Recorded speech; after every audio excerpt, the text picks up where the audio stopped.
Hey everybody, this is Perch, and I think what I'm about to say probably flies in the face a little bit to one of the most common comments that you hear online, which is, we want classic characters, we don't want things to change. That's not exactly, I'm paraphrasing, and some might call that straw manning. And anyway, I heard somebody say that, this person was reverse Voldemorting. What are you even talking about at this point?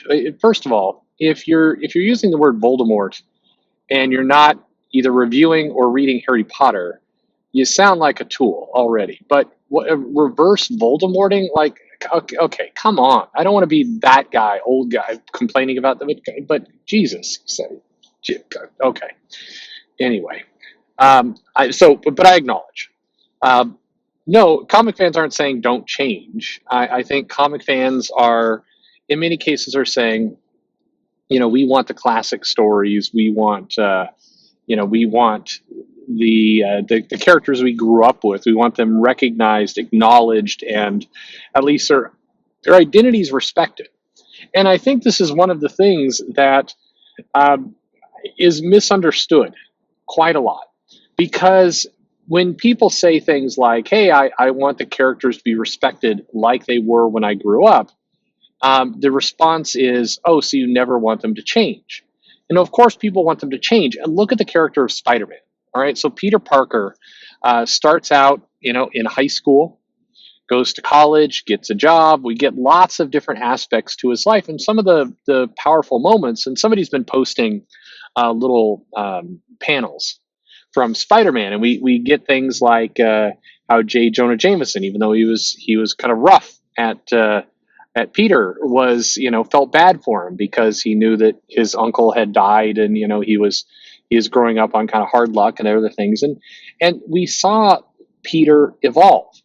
In fact, one of the biggest things that people complain about is the fact that Peter Parker eventually evolved to being married to Mary Jane, had a long marriage, and then erased that and took him back to, basically his previous version of his character, basically stopped his character growth and reversed it.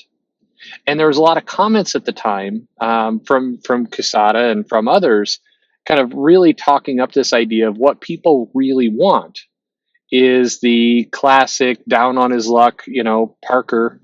And yeah, and that this, he's married to a supermodel now. Nobody can relate to that. Well, I mean, maybe nobody at Marvel, but I mean, nobody. People like character growth. People like Steve Rogers when he's kind of evolving, because learning what it takes to kind of live in this decade after being frozen for long. Having kind of the various relationships, Bernie and others that he would date, and kind of the evolution of his relationship with Diamondback and other things. I mean, it's wrong to say and portray these kind of quote unquote classic comic fans of wanting things to stay exactly the same. They don't. Again, look at the outrage and the anger of the Peter Parker reversal.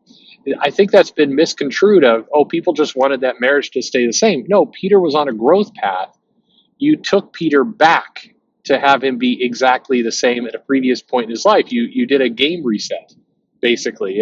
You went back to a previous save point, and you just kind of regurgitated material. And that wound up being a big lie anyway, because people are saying, nobody can relate to a really unrealistic story of Peter married a supermodel, but they can entirely relate to Peter Parker being a multi-billionaire Steve Jobs type character and dating Mockingbird. I mean, sure, why not? Everything makes sense. Anyway, it's I think that people absolutely are wanting growth and evolution and change of their characters. They just want this is going to be this craziest thing. They want a story behind it. They want a plot behind it. They want reasons for it. People want characters to grow. They want, they want evolution. Actually, in many ways, look at the difference right now. And this is just a tiny, maybe microcosm of things. Look at the difference between the Tim Drake, exploring his bisexuality. Still was weird saying it that way because Tim Drake is a fictional character, so it's like Tim Drake's being written to explore his sexuality. It's not Tim Drake is, he's not uncovering himself. He's written that way. But anyway, regardless, look at the reaction of the Tim Drake bisexual reveal, if you will, compared to the Bobby Drake Iceman gay reveal. And note that even though I'm not denying there's plenty of people who are annoyed with Tim Drake and what they're doing there, the outrage and the anger is much less than it was for Iceman. And arguably both characters are both characters are more supporting characters. They're probably B list in the sense that Tim Drake arguably has a higher profile than Bobby Drake, and he did have a solo title. Iceman's kind of fooled around with a couple limited series from time to time, but you notice the anger is much less. And it's not that the fans are just kind of discouraged and beaten down and they just have to accept these things. It's that, even though there is some people angry about it, DC did like the minimal amount of work to actually explain the plot a little bit better. Like, and it sounds pathetic to say it that way, but they spent at least 3 issues, short stories, basically at least trying to paint this path. Now, arguably, it could use a lot more work. It certainly doesn't explain everything, certainly doesn't acknowledge kind of big parts of his past.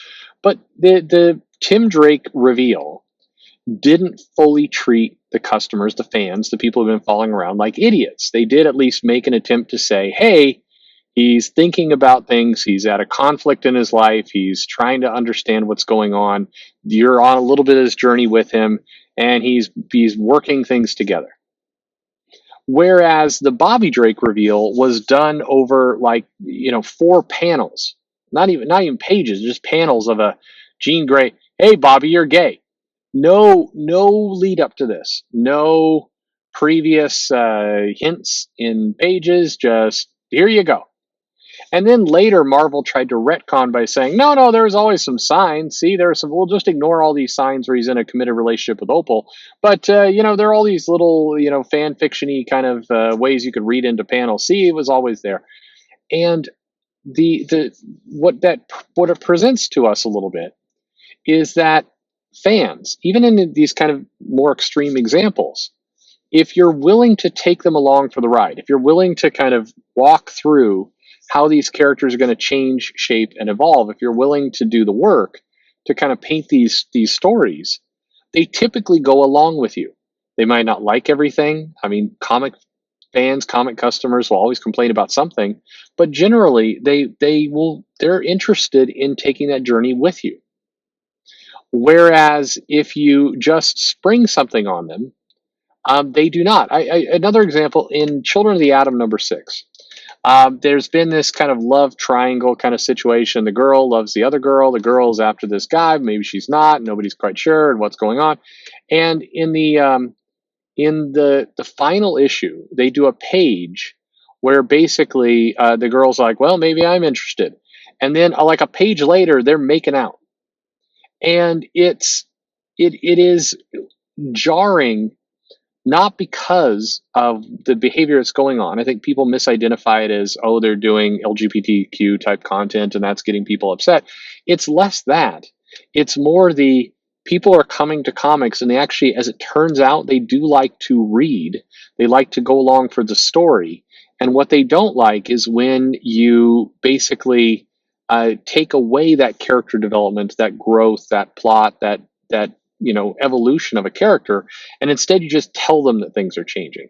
That's what tends to irritate people. And I think if you go down the list in 2016, 2017, with a lot of Marvel's changes where he introduced these new legacy characters, there wasn't character growth, character development.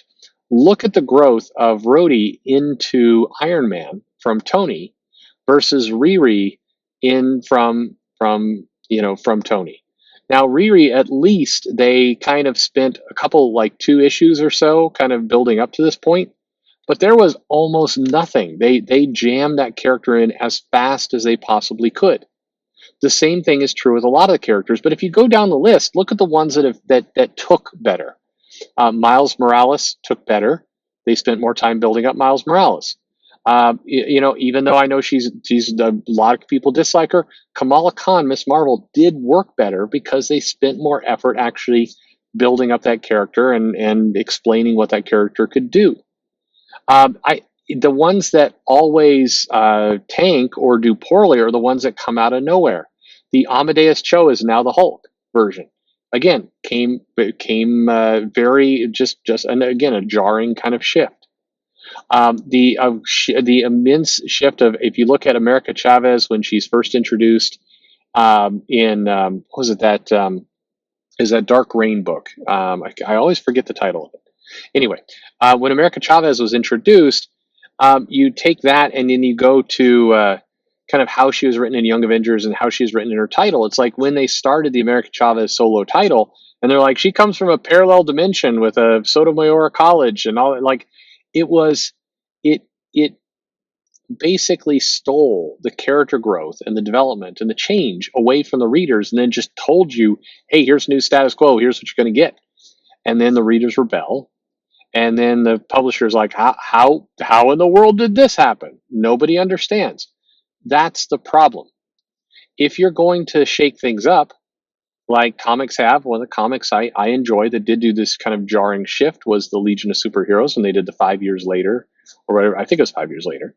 And lots of things changed. And then they spent the next 50 issues or so walking you through what changed. They did the work. The idea was to shock you with a bunch of changes, hope that you're hooked enough for them to explain the story to you. As opposed to a writer coming in going, I've got a different take for this character. I'm just going to make a hard shift. And then I'm going to just expect everybody to go along with me on my new vision for the character. Well, it doesn't work that way. These characters don't belong to any one person. They belong to the publisher. They belong to the customers who are buying into it.